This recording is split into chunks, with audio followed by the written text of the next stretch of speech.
Zhu Wenjun takes the FIDE Women's Grand Prix in style and analyzes one of her favorite games for us in our full report. But of course, the news that has everyone talking is that Grandmaster Magnus Carlsen, world champion, has joined the ranks of the GM Blitz Battles. What's the Grandmaster Blitz Battles? Well, only the strongest online chess tournament ever. We have the first round matchups for you revealed today.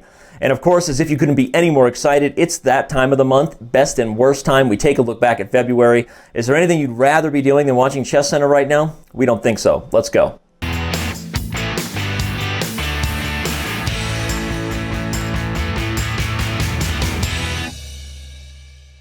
Well, Sean, the surprise of the week takes a backseat this week. Kicking off ChessCenter is now the Grandmaster Blitz Battles Championship. Why? Because the biggest news of all is that the world champion, Magnus Carlsen, has confirmed his participation. We see Sean getting really excited down there to talk about the field and bring us through the list of players. But before I kick it to you, let's give a shout out to our sponsors, also officially confirmed. PeopleTalk.ru, Indigo Capital Partners, and Buron Venture Capital. Through their generous sponsorship, we are going to be bringing the people not only the strongest online chess tournament ever, I would say probably the most legendary chess thing that's ever happened in my life. I'm pretty excited if you can't tell. Sean, how excited are you? I'm extremely excited. This is like a super tournament that's come to the internet to roost. And you're like a kid in the candy store. Take us through the many different flavors in this event, starting with number 7. All right, number 7, our favorite Skittle, Pantala Hari Krishna. India's number 2, perhaps soon to be number 1 if Vishy Anand continues to have trouble. Yeah, well, we'll let the spectators speculate on that. Hari has certainly had a good year to start, and he looks to be continuing to rise. Number 6, maybe the most underseeded player in terms of their classical ranking. Fabiano Caruana ranked number 3 in the world, but number 84 in the world in terms of blitz. Either he just doesn't play that often, or he needs to pick up his quickness skills. Either way, with him being seeded as low as the 6th seed, we should maybe expect him to make some noise there. Coming in at number 5 is Levon Aronian, world number 7, Armenian number 1, and always number 1 in my heart as well. Well, we know you're a big Levon fan, and people already know who he's paired up against from when I showed the sponsor pick. Of course, we have the reigning world champion seated at the number 4 slot, Alexander Grishuk of Russia. Well, he might be as good as anybody when it comes to playing quick on the chessboard, and I look for him to be a hugely tough matchup for Levon in the first round. Absolutely. And number 3, we have Maxime Vachier-Lagrave. He's the French number 1, and he's played a lot on Chess.com, a lot of different blitz death matches. So expect for him to have some sort of home field advantage. Yeah, that's a great point. Of course, he's also played a lot of wild variants lately, like 3-check, but we won't get into that. Maxime Vachier-Lagrave taking on Fabiano Caruana, and that brings us to number 2, of course, considered by many to be the best online blitz and bullet player, perhaps of all time, right? Online chess is Hikaru Nakamura's arena. He's usually considered the king. We'll see how he fares now that we already know who the 1 seed is, but I'll let you introduce that man. Number 1, of course, is the world number 1, Magnus Carlsen. He did not win the Blitz Championship earlier this year, but he can certainly redeem himself with a win here. Yeah, this might be the strongest ever field that anybody's ever faced in a Blitz tournament, so winning this event will certainly go a long way to showing who the best online Blitz and bullet player is. And those paying attention, of course, have noticed that we only introduced 7 players. Well, the 8th spot is up for grabs. Already, we have a ton of interest in the qualifying tournament, the details being announced this week. Any grandmaster or international master who can play the best chess in that event, an 11-round tournament with 3-minute time control, the winner will qualify to take on Magnus Carlsen in the first round of the GM Blitz Battle Championship. Some reward to win an event and get the strongest player on the planet, but we're sure they're not going to complain with $5,000 in prizes. They're already going to be taking home some cash before they even have to face Magnus, and gets everybody really excited. Sean, are you preparing for your tournament, the qualifier? I'm booking up right now, and I've just applied for my title. I know you got the chance, man. I'm rooting for you. But in all seriousness, please check out Mike Klein's full report to get all the details at chess.com/news, and look for us to bring you updates as more news around the GM Blitz Battles Championship comes to light. Surprise, surprise, Sean. It turns out world champions do lose chess games, or at least they've been known to give up a game or two in a simul from time to time. Magnus Carlsen recently went 68-2 in a simultaneous exhibition that took place in Germany, giving up a game to a 1950 roughly player. That's a sub 2000. Now, we have to throw in the caveat that the man was an accomplished chess author, but still, seeing a world champion drop a game to a sub-2000 FIDE player does not remind us of the intensity that one like Garry Kasparov brought to those public events. Yeah, that's certainly the case, and I think it highlights the difference between the psychology of Magnus Carlsen and some of the world champions that we've had in the past. You mentioned Garry Kasparov. When Garry Kasparov came to his simul, he brought with it the same intensity that he brought to his Karpov matches. Magnus Carlsen, on the other hand, I think he's taking it a slightly different way. I think he's showing up to these simuls and he's playing and he's doing well and he's having a good event and a good time and a good PR experience. But I don't think he's trying to win them in the same way. You know, you may be right, and maybe the pop culture era, so to speak, the social media generation. I mean, Magnus Carlsen has probably done more media events than any world champion in history, just given the way that technology has evolved. But I still don't buy that he really is okay with losing a game. We're going to show what happened in this position as his opponent, we see Rudolf Carlsen, launched an impressive attack on the G-file that started with likely the move that Carlsen missed. As we see, knight f5 reveals the queen and rook battery on the G-file, and once the G2 pawn falls, Black's attack was just out of control. White was forced to part with the lady, and after that, Black's attack was pretty easy to finish off. Magnus Carlsen eventually resigning after the queen breaks free into White's camp, and with it, of course, we have to congratulate Mr. Rudolph for playing well, but also give Magnus our surprise of the week for dropping this game and maybe even dropping his guard a little bit during that long 70-player simul. Well, Robert, the main tournament that went on last week, of course, was the FIDE Women's Grand Prix taking place in Tehran, Iran. And in one of the critical, pivotal games, Humpy Canar just made an inexplicable mistake, whether it's lack of knowledge for opening theory or just not checking your opponent's threats. Here she played a natural move that basically left her in a lost position for the rest of the game and allowed Zhu Wenjun to really get things going on her way to taking first place. Tell everybody the move that Humpy played here and what she should have done. Absolutely, Danny. The move here played was knight f3, which looks like a very natural developing move protecting the center, but unfortunately this is a known tactic. C takes d4, knight takes d4, and the tactical shot knight takes e5 is pretty much all over for white. The idea is after f takes e5, queen h4 check, and she goes, "You talking to me?" The threat is after g3, stopping the check, queen e4 check picks up the rook on h1. So with g3 not possible, the move is king to e2, but after the subtle bishop c5, Black's just winning material. Bishop e3 protecting the knight, and then bishop g4 check, knight f3 and d4, forking pieces, everything's hanging, and after this, Humpy Canar is lost.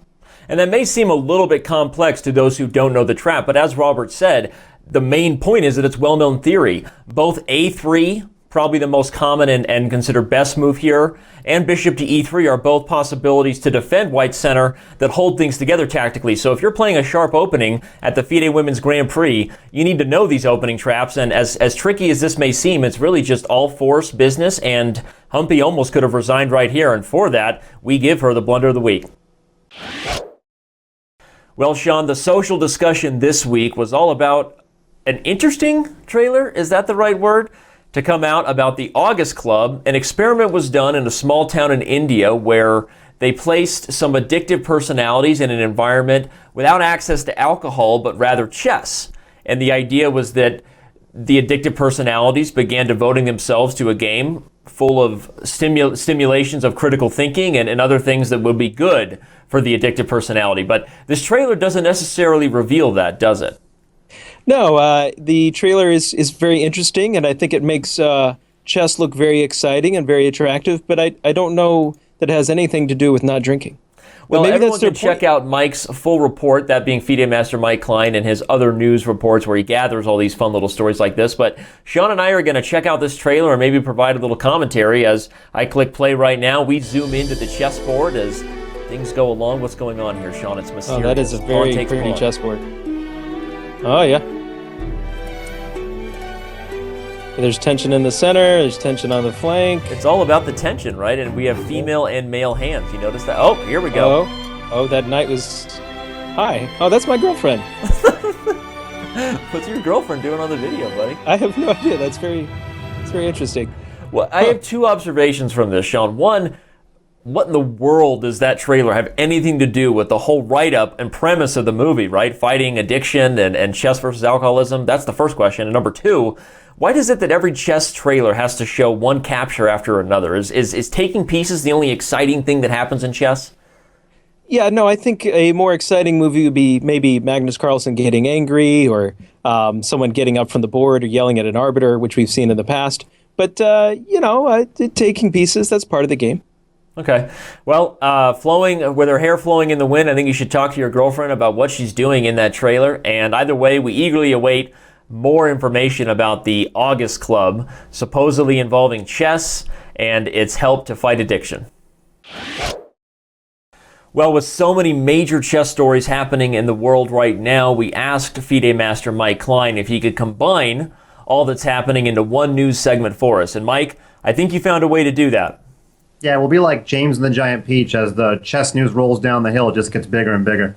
All right, well, start us off with the most relevant story you think we need to jump into. Well, the biggest top international event the last couple of weeks continued to be the FIDE Women's Grand Prix in Tehran, Iran. When we last picked it up, we had some top-level players like Zaganidze and Poganina leading. They fell off, and at the tournament's conclusion, there was two players atop the tables, either of which could have won in the end. And in the last round, a draw by Grandmaster Zhu Wenzhen clinched first place. Kind of a comedy tragedy here.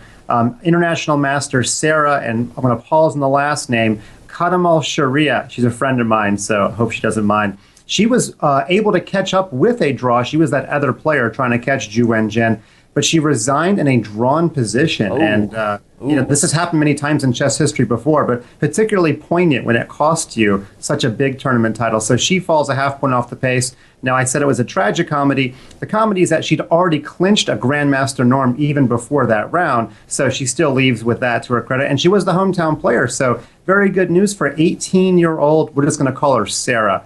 Anyway, if you want to get a really good picture of what happened, a great picture was taken by Alina Lamy of Grandmaster Moroshenko at the very moment where he told Sarah that it was a draw. So I hope she's still in good spirits. She should be proud of her second place finish.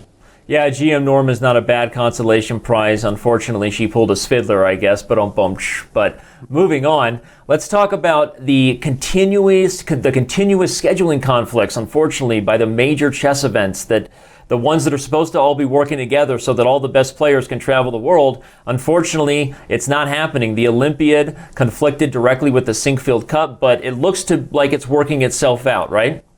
Yeah, there's so many events this summer that chess events have to work around. First of all, you've got the candidates, you've got the World Championship. But I was even told by some big-level organizers that things like the Summer Olympics and the Euro Cup football tournament are things they want to work around. So anyway, the St. Louis Chess Club got a lot of flack for, let's just say it, covering up the Norway chess tournament by having the U.S. Championship at the same time. But you can't really blame the St. Louis Chess Club for this one. The Olympiad moved up the dates a couple of weeks to early September, which meant that the St. Louis Chess Club had to move up the dates for the Sinkfield Cup. So now that will be in early August as opposed to August and early September, which is their usual schedule.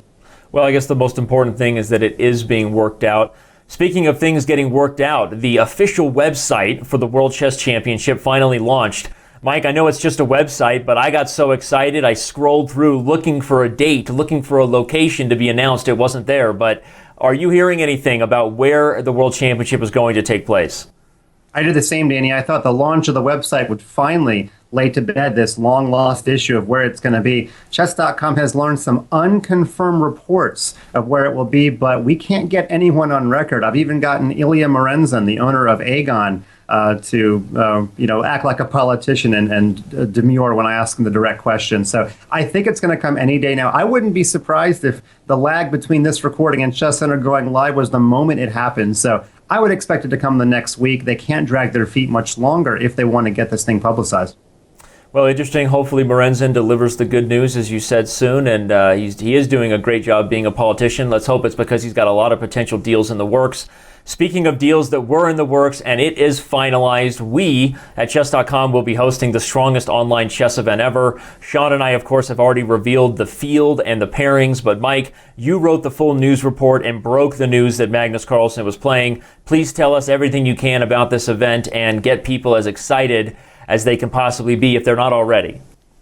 Well, I think the event writes itself. I mean, if you're not excited after reading my news report on chess.com/news, then there's not much I can say. You and Sean did a great job of breaking down each of the individual matchups. I did the math, though. It turns out that the winner of the event is going to win at least $15,000 all in when you count up all of the minimum amounts they have to do to win first place. But it's not really the money. In fact, a lot of people are probably already wondering, what did it take to get Magnus? What did it take? No appearance fee. None of these players are getting anything to play. They all just want to prove superiority in the world of online chess. And I'm just going to tease a little bit here, Danny, since that's what you've asked me to do. But should Hikaru and Magnus both make it all the way to the finals, this will be, as far as I know, their very first public Blitz series. Now, they've played an offhand game here or there at the World Blitz, whatever. Recall that they once played a late-night hotel room match in Moscow. Some people have leaked out the score, although we've never really been able to confirm that. So wouldn't that be something if come December we had 3 hours of the world number 1 and 2 Blitz players? That's why they're playing. Sure, they're going to cash our checks, Danny, but that's not the reason they signed on the dotted line. So I'm looking forward to it. Yeah, no, you're right. I think it's been a huge victory, both not just for Chess.com, but I think for online chess organizers in general. If we make it sexy and exciting enough, and the point is that it's convenient, these players can play from anywhere, they're willing to jump on board, and they all have their pride and want to prove that they're the best in every format. So we are very excited. Look for more on the Grandmaster Blitz battles to come with every episode of ChessCenter, while we cover, of course, the candidates and other major events over the next few months. But Mike, man, you rolled through those major stories like a pro. I wonder if they pay you to do this. That was pretty good. It is the end of the month, Danny, so please don't make that check bounce, okay? All right, well, thank you. I will see you in time trouble, buddy, after a few other segments, and looking forward to it. Thanks, Danny. Sean, it's the segment they've all been waiting for. It's that time of the month. We get to roll back the clock and take a look at the best and worst moments from the previous month of chess. Are you ready for February? I am as ready as a medium rare steak. That went right over my head, buddy. But let's start with number 5 on the best side of things, as Georg Meyer wins his record 6th Title Tuesday. And if you don't think that's impressive, he's been playing in Title Tuesdays with guys like Hikaru Nakamura, Maxime Vachier-Lagrave, Badur Jabava, pretty much since the beginning. So we tip our hat at number 5 and kick it over to you, Sean, for number 4. Number 4 is Zhu Wenjun winning the FIDE Women's Grand Prix. This is the second time she's won the event, and between herself and Hao Yifan, they've won the last 5. Wow, that's some impressive stats right there. Number 3, we're going to give it to Magnus Carlsen. Even though all he did was confirm his participation for an event, it's a pretty big deal when we have an online event coming up that, as you said earlier, looks just like a Super Grandmaster Invitational tournament. So number 3 goes to Magnus Carlsen for signing up for the strongest online chess event ever. And for number 2, we're going to take a look at Quantum Chess, which we featured earlier on a ChessCenter, and this video has gone into superposition and gone viral all over the internet.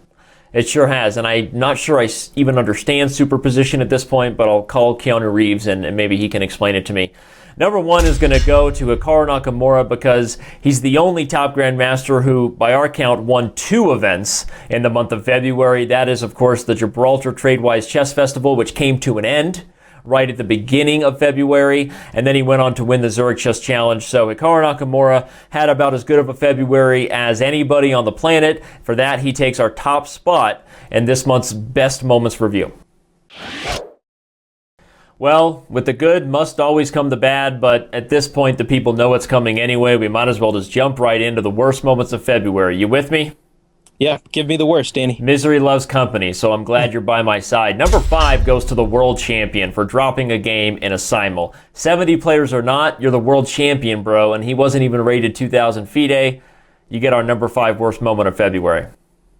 Number 4, we're going to give to Robert Hess for not converting his game against Fabiano Caruana. I mean, come on, man, it was right there. It was right there. He could have beat him in that Blitz deathmatch. I agree. Number 3 goes to Shirov for playing the only move, at least at Super GM level, that took a position from +7 to -9. That's a 16-point swing. That, of course, being his blunder King to C3 against Giri from the Zurich Chess Challenge. We don't always reward moves, usually moments, but Shirov, that move was pretty bad. Didn't make any fire on board except for your own fire. And I squeezed in that reference unnecessarily. That's the truth. Kick it to you for number 2, Sean. Number 2, we're going to give to Wilson the Park Hustler for not recognizing a former regular of Washington Square Park and GM Maurice Ashley, who kind of came in and cleaned house on the board. Yeah, you got to see a grandmaster sitting across from you when it's happening. That guy didn't. And number 1, to calm things down and on a somber note, a friend of mine, international arbiter Savan Marudian, ran events in Chicago for the better part of a decade. He did a lot for Chicago area chess, and I played in several norm tournaments in Chicago. Never got a norm, but he picked me up from the airport several times, and we got to give the number 1 worst moment once again to Mother Nature or fate or whoever pulls the strings, whatever happens. It was a sad moment. He was taken way before his time, not even 40 years old. Very sad, and that was our worst moment for chess in the month of February. Well, Robert, for Move of the Week, we're going to keep things right there in Tehran at the FIDE Women's Grand Prix. And in this battle between 2 Natalias who spelled their first name differently, everybody knew only one of them could emerge victorious. And I think for most of the game, people thought that lady would be Poganina. She played the move queen to b6 here. It puts pressure on a clearly weak and isolated d4 pawn. Black has the bishop pair, and no real weaknesses on the king side to speak of. Am I right about that? Well, Dan, just as your wife usually tells you, you're absolutely wrong. The problem is the queen on b3 was protecting the vital pawn on e6.